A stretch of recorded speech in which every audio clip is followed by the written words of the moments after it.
A Concellería de Cultura da Pobra celebrará este vindeiro venres por primeira vez na localidade o Día Internacional da Poesía.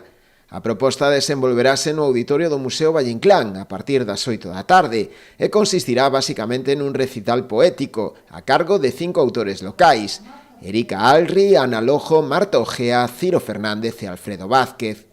A actividade incluirá tamén a maiores a actuación da soprano Esperanza Mara. Escollemos o 22 de marzo porque, bueno, como xa sabedes, o Día da Poesía é o día 21, pero coinciden xoves e como os venres, a verdad, pois funcionan moi ben as actividades de cultura na Pobra e é máis fácil que asistan as veciñas e os veciños, pois decidimos poñelo o día 22, non?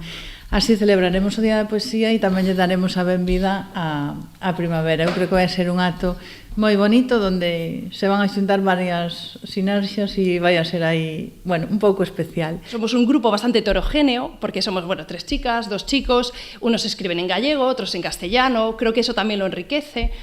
Y bueno, todas esas intervenciones con el, bueno, adornadas y envueltas por la música de Esperanza Mara, bueno, puede ser moi bonito. Dende o Concello fan unha chamada a asistir ese día ao recital, que incluirá tamén micro aberto, polo que calquera persoa que o desexe poderá tamén tomar parte na iniciativa para ler ou recitar os poemas que les elixan.